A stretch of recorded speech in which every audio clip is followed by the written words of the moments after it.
ومن جاهد فإنما يجاهد لنفسه إن الله لغني عن العالمين. بسم الله الرحمن الرحيم. السلام عليكم ورحمة الله وبركاته.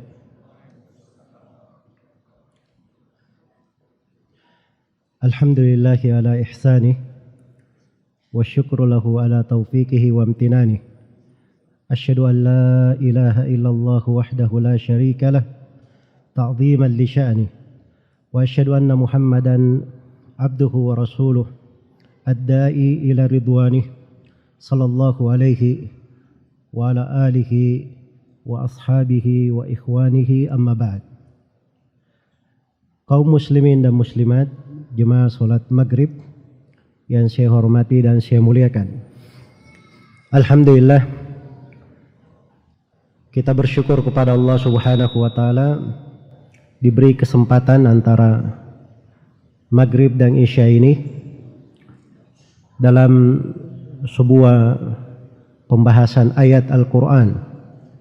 Semoga Allah Subhanahu wa taala melipat gandakan pahala untuk semuanya dan memberikan pahala sebesar-besarnya kepada semua pihak yang menjadi sebab terselenggaranya acara yang baik ini, dan semoga Allah Subhanahu wa taala memudahkan untuk kita semua segala kebaikan di dunia dan di akhirat, dan menjadikan kita semua sebagai orang-orang yang selalu diberi afiat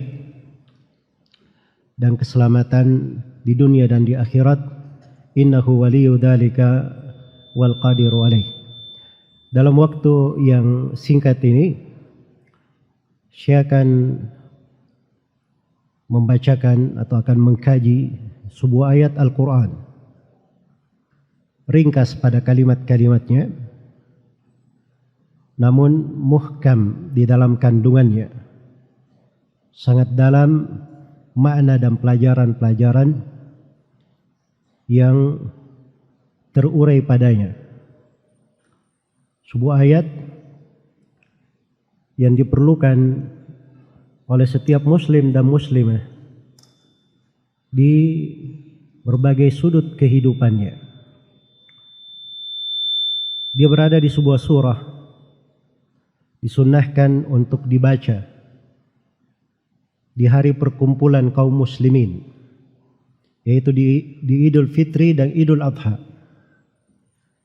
Ayat ini berada di surah Al-Qamar, surah Makkiyah, yaitu firman Allah Subhanahu wa taala, wa kullu amrin mustaqir, dan setiap perkara, segala sesuatu telah ada ketentuan dan ketetapannya.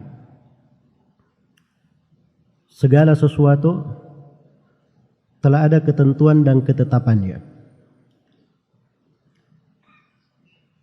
Kalimat dari ayat ini itu datang di konteks bantahan terhadap kaum musyrikin yang mengingkari hari kiamat. Bahkan mereka menantang Rasulullah sallallahu alaihi wasallam untuk menunjukkan kebenaran Islam yang beliau bawa. Kaum musyrikin berkata, "Ya wahai Muhammad, kalau memang engkau benar, maka buatlah bulan itu terpecah menjadi dua." Maka Rasulullah sallallahu alaihi wasallam bermohon kepada Allah agar bulan dipecah menjadi dua. Maka terbelahlah bulan itu menjadi dua. Disaksikan oleh kaum musyrikin yang berada di sekitar Nabi yang sedang perjalanan, semuanya menyaksikannya. Namun setelah itu mereka mendustakannya dan mengatakan bahwa mata-mata kalian telah disihir oleh Nabi Muhammad. Iqtarabatis sa'atu wansyaqqal qamar wa iyaraw ayatan yu'ridu wa yaqulu sihrun mustamir wa kadzabu wattaba'u ahwa'ahum wa kullu amrin mustaqir. Telah dekat hari kiamat dan telah terpecah bulan itu menjadi dua. Dan mereka ini kaum musyrikin kalau melihat tanda kebesaran Allah, mereka berpaling. Bahkan mereka berkata itu adalah sihir yang berkelanjutan dari Nabi Muhammad. Mereka mendustakan dan mengikuti hawa nafsu mereka, padahal jelas kebenaran. Kemudian Allah ingatkan, wa kullu amrin mustaqir. Segala sesuatu itu sudah ada ketetapannya. Maka kalimat ini mewarnai kelanjutan dari surah. Allah Subhanahu wa taala sebutkan kebinasaan umat-umat yang telah lalu. Tatkala mereka mendustakan ayat-ayat Allah, mendustakan para rasul. Makanya disebut kisah kaum Nabi Nuh. Bagaimana mereka mendustakan para rasul mereka, kemudian mereka ditenggelamkan di banjir bandang yang sangat besar. Air dari segala penjuru, dari bumi, dari langit, dari gunung, memancar dan tidak ada yang bisa selamat kecuali pengikut Nabi Nuh yang naik di atas perahu bersamanya. Kemudian Allah terangkan bagaimana kaum Ad dibinasakan. Dikirim kepada mereka angin dalam hari yang sangat dahsyat, sehingga kaumnya itu seperti pokok kurma yang hilang kepalanya. Semuanya mati tanpa kepala. Kemudian Allah sebutkan kebinasaan kaum Tsamud, disebutkan kebinasaan kaum Lut, lalu disebutkan kebinasaan kaum Fir'aun. Fir'aun dan bala tentaranya. Iya. Wa kullu amri mustaqir. Setiap perkara itu sudah ada ketetapannya. Sudah jelas kalimat Allah Subhanahu wa taala. Bagi siapa yang mendustakan para rasul, bahwa kebinasaan akan menimpa mereka di dunia maupun di akhirat. Dan itu ketetapan yang sudah pasti. Tidak ada yang bisa keluar darinya. Kemudian di dalam kandungan surah juga bahwa kebenaran itu akan selalu ditampakkan oleh Allah, selalu dimenangkan. Makanya para rasul itu selalu dijayakan oleh Allah Subhanahu wa taala. Terhadap kaum yang mendustakannya, Allah tunjukkan kebenaran para rasul. Bukan di dunia saja, tapi di akhirat juga Allah tampakkan kemenangan mereka dan kebenaran mereka. Inna lanansuru rusulana walladzina amanu fil hayatid dunya wa yawma yaqumul ashhad. Sesungguhnya kami menolong para rasul kami dan orang-orang yang beriman di kehidupan dunia dan di kehidupan hari kiamat tatkala saksi-saksi berdiri memberikan persaksian. Walaqad sabaqat kalimatuna liibadina al-mursalin innahum lahumul mansurun wa inna jundana lahumul ghalibun. Allah berfirman, telah tetap kalimat kami kepada hamba-hamba kami para rasul. Sesungguhnya mereka akan selalu ditolong. Dan sesungguhnya tentara-tentara kami, mereka yang akan menang. Itu ketetapan Allah dipastikan untuk para rasul dan untuk orang-orang yang beriman bersamanya.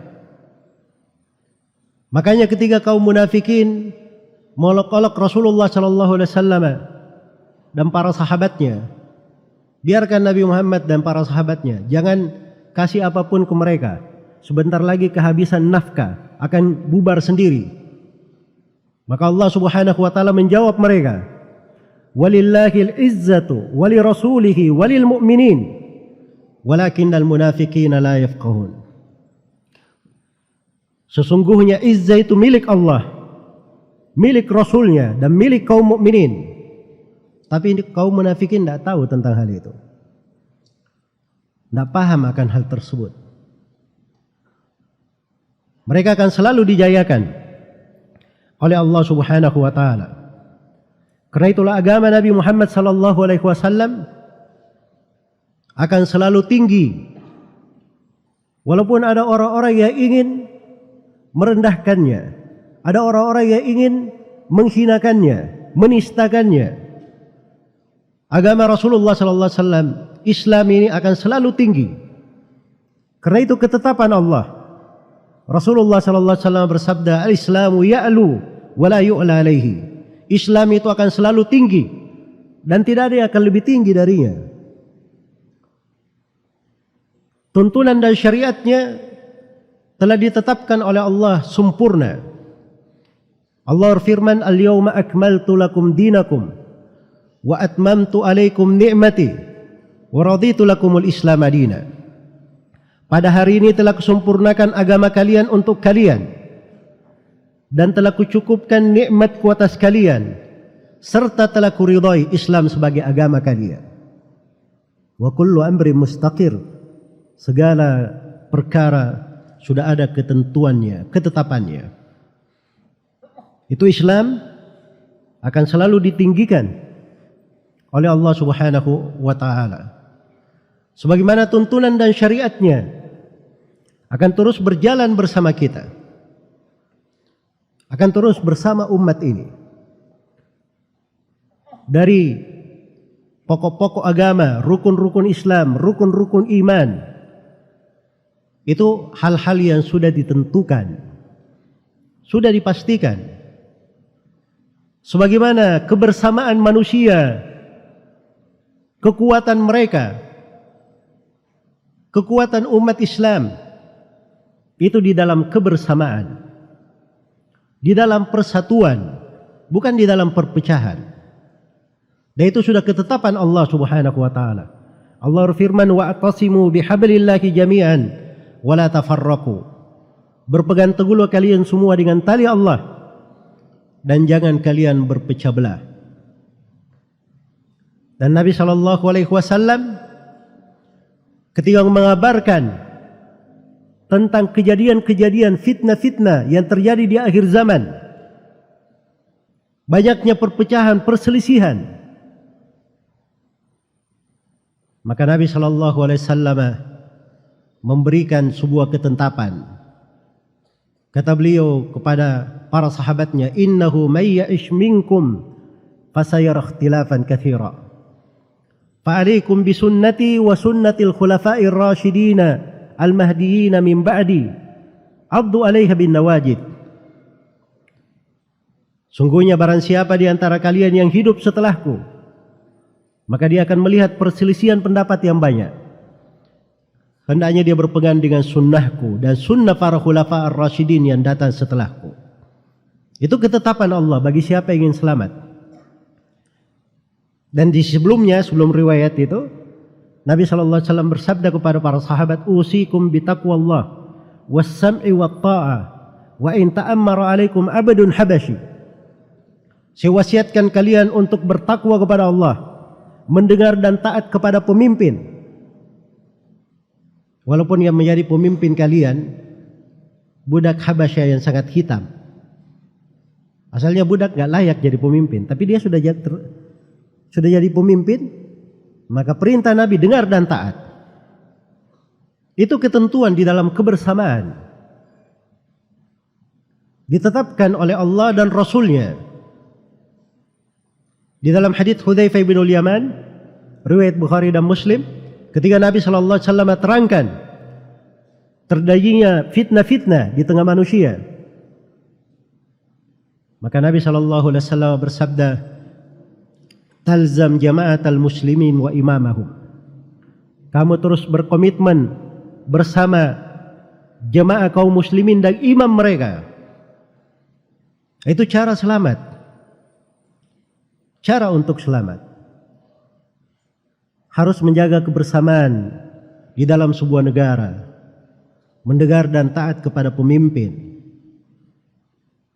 Bahkan di kondisi yang sangat pemimpin misalnya berbuat zalim, berbuat hal yang tidak benar, tapi sepanjang dia masih muslim, Nabi SAW perintahkan isma' wa ati', dengar dan taat. Wa in duriba dhuhruka wa ukhidha maluka, walaupun dipukul punggungmu, diambil hartamu.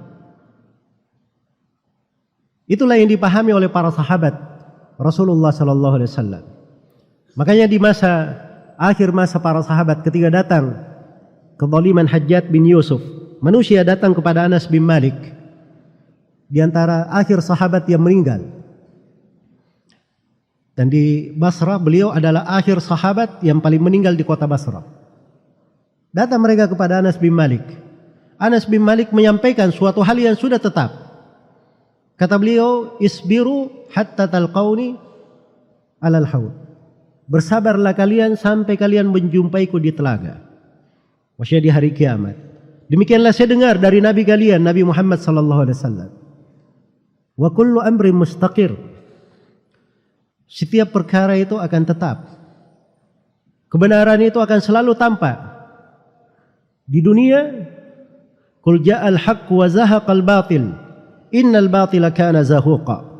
Katakan kebenaran telah datang dan kebatilan akan sirna. Kebatilan itu akan selalu pergi. Dan di hari kiamat Allah subhanahu wa ta'ala akan selalu menampakkan yang hak itu. Yawma idhi yuwaffihumullahu dinahumul haq wa ya'lamuna anna allaha huwal haqqul mubin. Pada hari kiamat Allah mencukupi pembalasannya yang penuh dengan kebenaran. Dan mereka akan tahu bahwa dialah Allah yang maha hak, yang maha benar, lagi maha terang, maha menjelaskan. Karena namanya adalah al-haq, yang maha benar. Allah subhanahu wa ta'ala cinta kebenaran, dan Allah meninggikan derajat orang-orang yang benar. Dan itu ketentuan Allah. Wa kullu amri mustaqir. Segala perkara sudah ada ketetapannya. Orang-orang kafir Mekah diingatkan setelah kisah-kisah itu tadi di surah Al-Qamar, maka diingatkan kepada penduduk Mekah, akufarukum khairum min ulaikum an lakum bara'atun fiz zubur. Ini orang-orang kafir kalian di Mekah ini ingin lebih baik daripada umat-umat yang telah dibinasakan itu, atau mereka sudah ada perjanjian di dalam kitab Allah bahwa mereka akan diselamatkan? Dan mereka berkata, kami akan menang. Allah menjelaskan ketetapannya, sayuhzabul jama' wa yuwalluna ad-dubur. Mereka nanti semua akan dikalahkan dan mereka akan lari ke belakang. Dan itu sudah terjadi. Bagaimana mereka dikalahkan di Mekah, ditaklukkan oleh Nabi sallallahu alaihi wasallam dan para sahabat. Ketentuan dari Allah subhanahu wa ta'ala. Kebenaran akan selalu diperlihatkan. Kemudian Allah subhanahu wa ta'ala jelaskan di kelanjutan surah Al-Qamar tentang keimanan kepada takdir. Inna kulla syai'in khalaqnahu biqadar. Sesungguhnya segala sesuatu itu kami ciptakan dengan takdir. Ketentuan dari takdir Allah berjalan di tengah manusia. Tidak ada yang bisa menolaknya. Tidak ada yang bisa merubahnya. Siapapun dia. Itu ketentuan Allah subhanahu wa ta'ala. Wa kullu amri mustaqir. Segala ketentuan Allah, segala perkara sudah ada ketetapannya. Tidak berubah lagi. Sudah ditetapkan. Karena itu kita imani segala ketentuan dan ketetapan Allah subhanahu wa ta'ala. Dan keimanan kepada takdir itu adalah rukun iman yang keenam. Dari hal yang tidak syah keimanan seorang hamba kalau dia tidak mengimani ketentuan dan takdir Allah subhanahu wa ta'ala. Apa yang menimpa kita berupa kebaikan ataupun keburukan, kelapangan atau kesusahan, afiat, sehat ataupun ada wabah, ada penyakit, itu ketentuan dan takdir Allah subhanahu wa ta'ala. Inna kulla syai'in khalaqnahu biqadar. Sungguhnya segala sesuatu kami telah cipta dengan takdir. Wa kullu syai'in fa'aluhu fi zubur. Wa kullu saghirin wa kabirin mustatar. Segala sesuatu yang mereka lakukan sudah tercatat di buku-buku. Segala yang kecil dan yang besar sudah tertulis. Semuanya ditulis. Sudah ditakdirkan oleh Allah subhanahu wa ta'ala. Wa kullu amri mustaqir. Dan segala perkara itu, segala sesuatu itu ada ketetapannya. Di antara hal yang Allah tetapkan di tengah makhluk, Allah Subhanahu wa ta'ala tetapkan penciptaan mereka adalah untuk beribadah kepadanya. Allah berfirman, "Wa ma khalaqatul jinna wal insa illa liya'budun." Tidaklah aku menciptakan jin dan manusia kecuali untuk beribadah kepadaku. Mau ke mana? Kita ini dicipta untuk beribadah kepada Allah, untuk menjadi budak Allah, menjadi hamba Allah. Kalau kita lari darinya, keluar darinya, maka pasti akan menjadi budaknya syaitan. Ada budak hawa nafsunya. Budak hawa nafsunya. Segala sesuatu sudah ada ketetapannya. Allah berfirman, "Wa qada rabbuka alla ta'budu illa iyyah wa bil walidaini ihsana." Dan Rabbmu telah menetapkan bahwa kalian tidak boleh beribadah kecuali hanya kepada Dia, kepada Allah. Dan juga Allah telah menetapkan kalian wajib berbakti kepada kedua orang tuamu. Itu ketetapan Allah Subhanahu wa ta'ala. Karena itu diutus para nabi dan para rasul untuk hal tersebut. Allah Subhanahu wa ta'ala berfirman, "Walaqad ba'atsna fi kulli ummatin rasulan an i'budullaha wajtanibut taghut." Sungguh Allah telah mengutus pada setiap umat seorang rasul, agar supaya rasul tersebut mengajak umatnya, beribadahlah kalian hanya kepada Allah dan jauhilah segala yang diibadahi selain daripada Allah. Itu sudah tetap. Sebagaimana kehidupan ini kita dicipta, ciptaan keberadaan kita di dunia ini adalah untuk ujian dan cobaan. Tidak ada yang bisa merubahnya. Itu ketentuan dan ketetapan Allah Subhanahu wa ta'ala. Alladzi khalaqal hayata, alladzi khalaqal mauta wal hayata liyabluwakum ayyukum ahsanu amala. Dialah Allah yang menciptakan kematian dan kehidupan untuk menguji kalian. Siapa di antara kalian yang paling baik amalannya? Inna khalaqanal insana min nutfatin amsyajin nabtalih faja'alnahu sami'an basira. Sungguhnya kami menciptakan manusia dari setetes air yang bercampur, kemudian kami mengujinya, kami jadikan dia memiliki pendengaran dan penglihatan. Itu ketentuan Allah Subhanahu wa ta'ala. Ini ujian. Sekarang kita periksa, mau kemana? Harus kita periksa diri kita. Kita dalam ujian, selamat atau tidak? Menempuh ujian atau tidak? Wa kullu amri mustaqir. Segala sesuatu sudah ada ketentuannya. Di dalam hidup ini Allah sudah tentukan bahwa makhluk itu hanya ada dua golongan. Fariqum fil jannati wa fariqum fis sa'ir. Satu golongan di dalam sorga dan satu golongan di dalam neraka yang menyala-nyala. Faminhum syaqiyyun wa minhum sa'id. Di antara mereka ada yang merugi dan di antara mereka ada yang beruntung. Wa annahu huwa adhaka wa abka. Dialah Allah yang membuat menangis dan dia pula Allah yang membuat tertawa. Hanya ada dua golongan. Tidak ada golongan yang ketiga. Pada golongan yang kanan, yang beruntung, yang tersenyum berseri-seri wajahnya pada hari kiamat, Allah telah jadikan sebab-sebab untuk menuju ke sana. Ada jalannya. Sebagaimana Allah telah jadikan jalan yang mengantar kepada neraka dan mengantar kepada kebinasaan.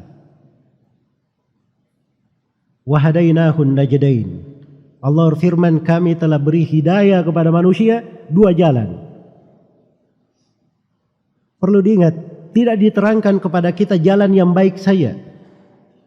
Bahkan agama ini saking sempurnanya, jalan yang baik dijelaskan supaya kita ikuti, jalan yang buruk juga diingatkan supaya kita berhati-hati darinya, jangan sampai jatuh di dalamnya.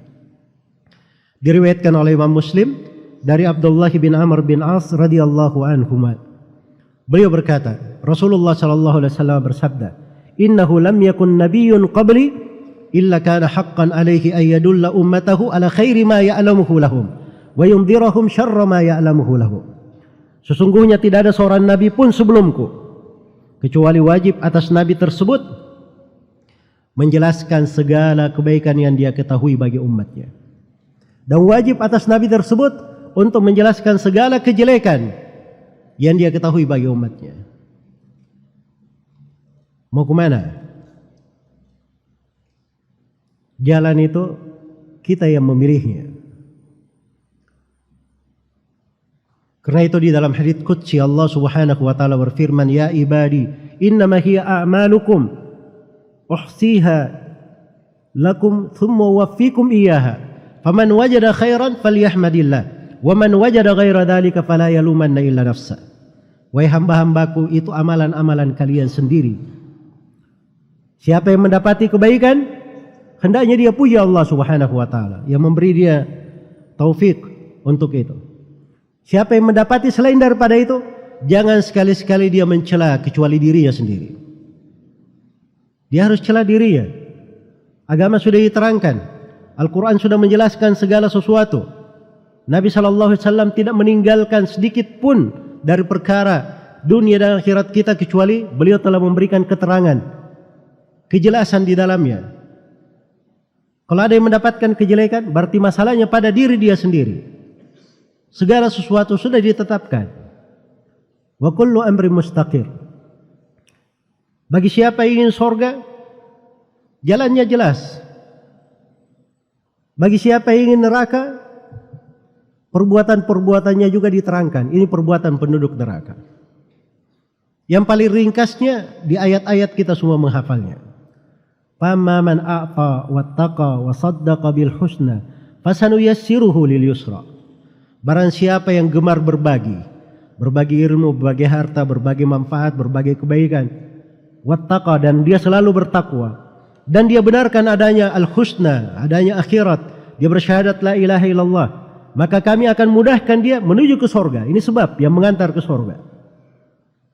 Tapi sebaliknya, wa amma man bakhila wastaghna wa kadzdzaba bil husna fasanuyassiruhu lil usra. Barang siapa yang bakhil, merasa cukup, bersombong dengannya, dan mendustakan al-husna, maka kami akan mudahkan dia kepada neraka. Sudah ditetapkan hal tersebut, sudah jelas dari ketetapannya. Sebagaimana setiap orang itu akan mendapatkan dari amalannya masing-masing. Apa yang dilakukan di dunia ini semuanya adalah buah dari amalan kita. Tidak ada yang lepas dari kita sendiri. Man amila salihan fali nafsihi wa man asa'a fa 'alaiha. Wa ma rabbuka bidhallamin lil 'abid.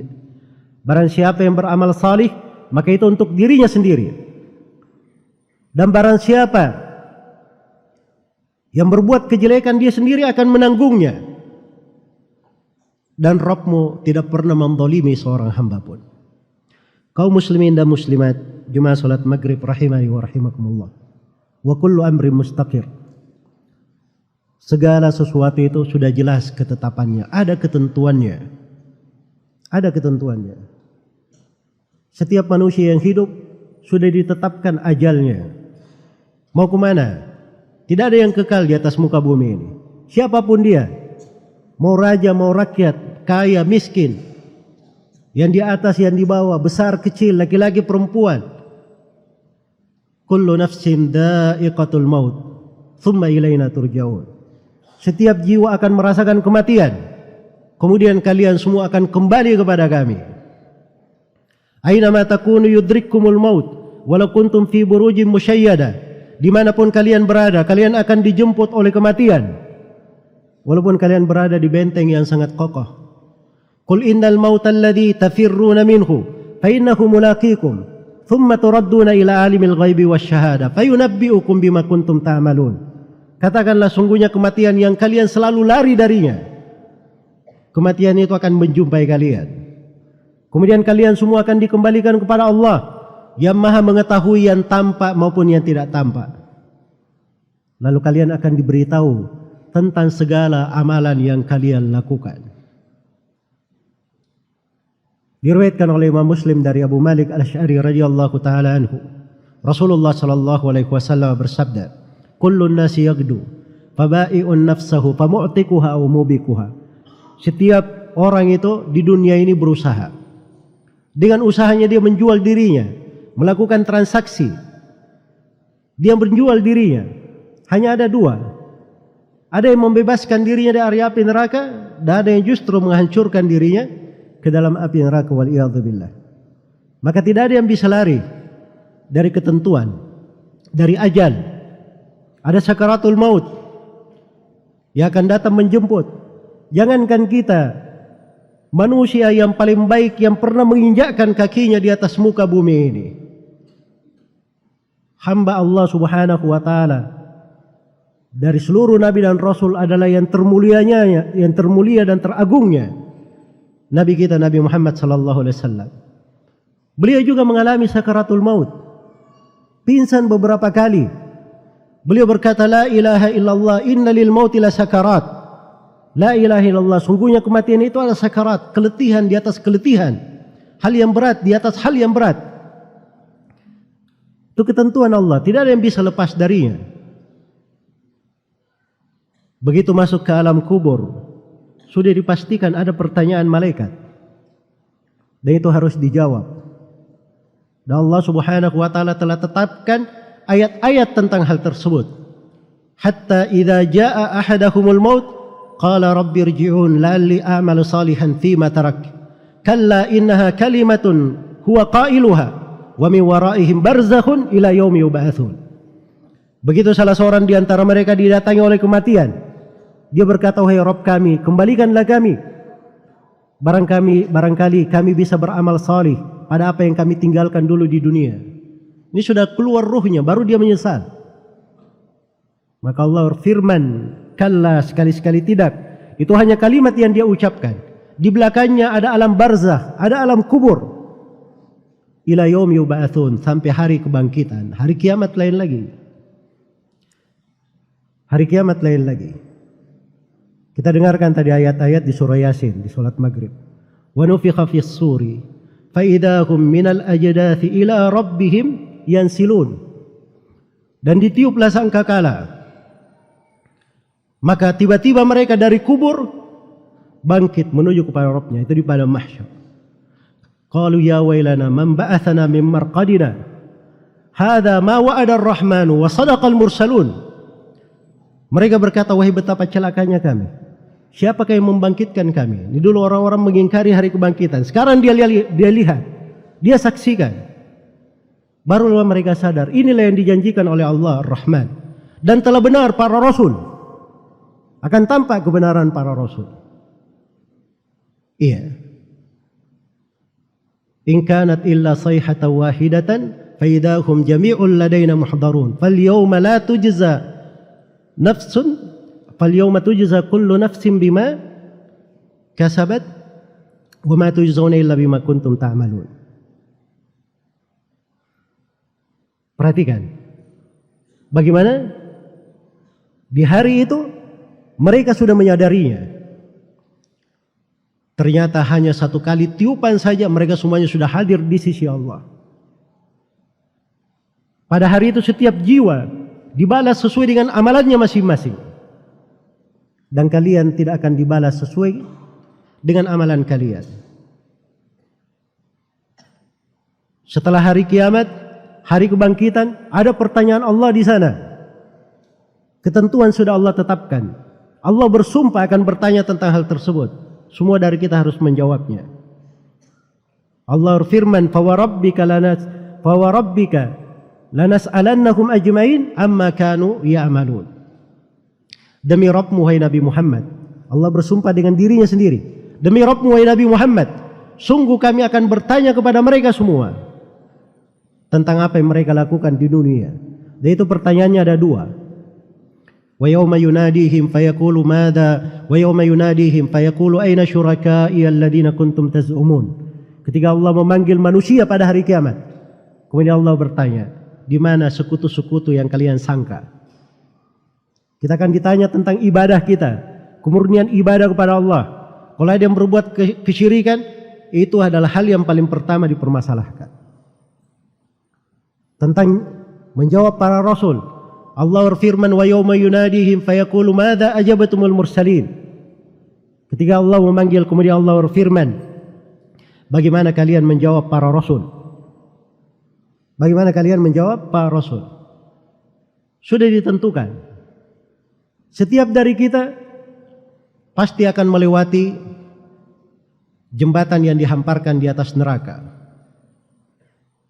Allah berfirman, wa im minkum illa wariduha kana ala rabbika hatman maqdiya thumma nunajji alladhina ittaqaw wa nadharu adh-dhalimina fiha jithiya. Tidak ada seorang pun di antara kalian kecuali dia akan mendatangi neraka jahanam. Ada dua penafsiran di situ di kalangan ulama ahli tafsir. Yang pertama, semua orang akan melewati neraka.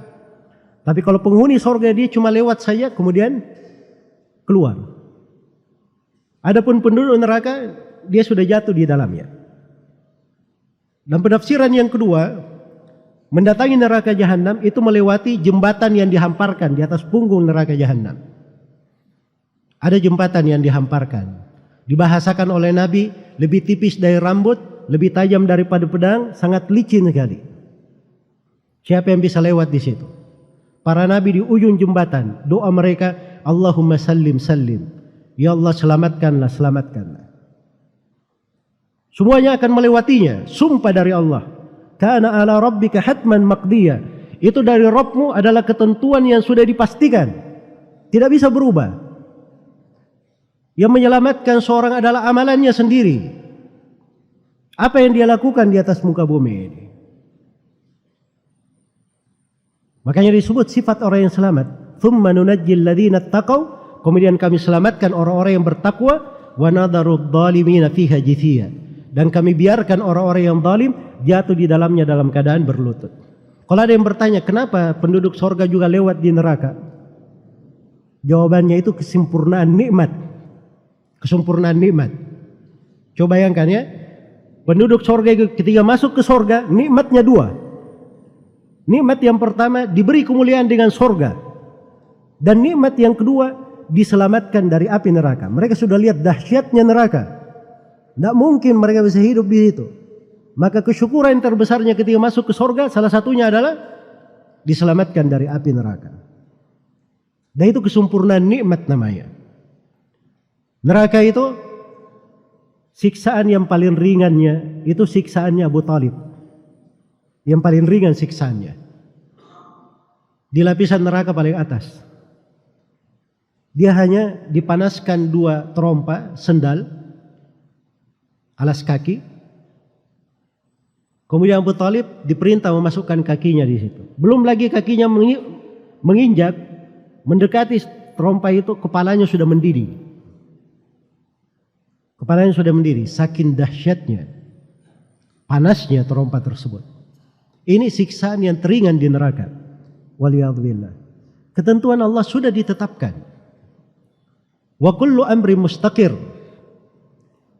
Dan dijelaskan innal mujrimina fi dhalali wa su'ur. Sesungguhnya orang-orang yang melakukan ijram di dalam kesesatan dan di dalam neraka. Tapi juga Allah terangkan innal muttaqina di akhir surah. Innal muttaqina fi jannati wa nahar fi maq'adi sidqin inda malikin muqtadir. Sungguhnya orang-orang yang bertakwa berada di dalam surga dan sungai-sungai yang mengalir. Di kedudukan jujur di sisi Rabb mereka. Maka ini hari-hari kehidupan. Kalau kita tidak gunakan dalam kebaikan, kita tidak gunakan pada hal yang dicintai dan diridhai oleh Allah, kita tidak membenahinya, tidak menatanya, tidak membangun rumah kita dari surga semenjak hari-hari kita di dunia ini, kapan kita akan membangunnya? Ini renungan yang mendalam. Harus selalu kita ingat kaidah ini. Wa kullu amri mustaqir. Segala sesuatu itu sudah ada ketentuan dan ketetapannya. di sisi Allah Subhanahu wa taala. Maka alhamdulillah agama ini dimudahkan, belajar dari agama juga dimudahkan. Apalagi di masa sekarang ini, orang-orang yang ingin kebaikan mendengarkan dari ilmu agama, dia bisa mendengarkan melalui berbagai media, berbagai fasilitas, berbagai kemudahan. Banyaknya ujian-ujian dan cobaan itu harusnya membuat kita semakin giat beribadah kepada Allah Subhanahu wa taala, agar supaya kita tutup kehidupan itu dengan hal yang paling baiknya. Kita tutup kehidupan itu dengan hal yang paling baik dan paling indahnya. Dan ini renungan yang sangat mendalam, penting untuk diperhatikan oleh setiap muslim dan muslimah. Apapun keadaan kita di dunia ini, kita di kondisi susah, di kondisi lapang, dalam keadaan afiat, sehat, atau kena ujian, cobaan, musibah, pada segala keadaan ada pintu ketaatan, lahan-lahan ibadah. Lahan-lahan ibadah. Kita doakan saudara-saudara kita, ibadah. Kita bersabar, itu ibadah. Kalau bisa dia ridha, itu ibadah lebih tinggi lagi. Mau lebih hebat lagi, dia bersyukur malah ketika kena ujian dan cobaan. Dan yang paling merugi itu adalah orang yang kerjanya ngomel saya. Iya. Rusuh di sana sini, keluh kesah di sana sini. Ini sampai kapan kita mau kayak begini? Sampai kapan? Sampai kapan? Sampai kapan? Coba berkeluh kesah saja. Maka ketika diuji itu Rasulullah telah terangkan, "Faman radhiya falahur ridha." Siapa yang ridha, Allah beri keridhaan untuknya. "Wa man sakhita falahus sakht." Siapa yang marah, maka untuknya kemurkaan. Kita ada 3 jenjang, bisa bersabar, bisa ridha, bisa bersyukur. Sabar itu orang kena musibah, tapi dia tahan dirinya, tidak bergejolak, tidak berkeluh kesah, itu sabar namanya. Kalau ridha itu dia kena ujian, tidak ada gejolak di dirinya, dia terima sepenuh hati, itu ridha namanya, lebih tinggi derajatnya. Ada lebih tinggi lagi namanya syukur. Dia dapat ujian malah bersyukur kepada Allah Subhanahu wa taala. Sebab di belakang ujian dan cobaan itu terdapat puluhan nikmat dan karunia Allah. Dan ini perlu kita kaji sendiri. Kalau ingin saya bahasakan, kata di belakang syukur ini terdapat puluhan nikmat dan karunia Allah. Iya. Memang ada puluhan pembahasan besarnya nikmat dan karunia Allah di belakang ujian dan cobaan. Segala sesuatu sudah ada ketentuan dan ketetapannya. Sisa kita tata diri kita. Kita bersemangat pada kebaikan. Dan di akhir dari kalimat ini sudah habis waktunya, sudah masuk waktu Isya. Saya tutup dengan sebuah wejangan dari Nabi sallallahu alaihi wasallam. Diriwayatkan oleh Imam Muslim dari Abu Hurairah radhiyallahu taala anhu. Rasulullah sallallahu alaihi wasallam bersabda, "Ihris ala ma yanfa'uk wasta'in billahi wa la ta'jaz." Bersemangatlah kamu meraih apa yang bermanfaat bagimu. Mohon pertolongan kepada Allah. Kedua. Dan yang ketiga, wala ta'jaz. Jangan kamu merasa lemah. Di kondisi apapun seorang itu harus ada semangat. Jangan merasa kalah. Jangan merasa lemah. Sepanjang dia selalu bermohon kepada Allah, dia akan kuat. Bisa bangkit di kondisi apapun. Bumi ini sudah dijadikan oleh Allah Subhanahu wa taala di bawah kaki kita. Jangan kita pikul di atas punggung kita. Masalah-masalah dari kehidupan dunia itu hal jangan melekat di hati. Sebab itu akan membebani kehidupan kita. Buat yang melekat di hati itu adalah ketergantungan kepada Allah. Tawakal kepada Allah Subhanahu wa taala, keterikatan kepadanya. Dan itulah kunci keselamatan. Ihris ala ma yanfa'u. Bersemangatlah raih apa yang bermanfaat bagimu. Wasta'in billah, mohon pertolongan kepada Allah. Wala ta'jaz, dan jangan engkau merasa lemah. Semoga Allah Subhanahu wa taala selalu menjaga kita semua di atas kebaikan dan mencatat untuk kita semua keberhasilan, kemudahan, kesehatan, afiat, serta keselamatan di dunia dan di akhirat. Sebagaimana Allah Subhanahu wa taala yang memudahkan kita di majelis yang baik ini dalam suasana kesehatan, dalam kebaikan. Semoga Allah Subhanahu wa taala selalu menjaga kita di atas kebaikan di dunia dan di akhirat dan mempertemukan kita semua di surga Allah Subhanahu wa taala yang penuh dengan kenikmatan. Innahu waliyyu dzalika wal qadiru alaih. Wallahu taala alam. Subhanakallahumma wa bihamdik asyhadu an la ilaha illa anta astaghfiruka wa atubu ilaik. Subhana rabbika rabbil izzati amma yasifun wa salamun alal mursalin walhamdulillahi rabbil alamin. Wassalamualaikum warahmatullahi wabarakatuh.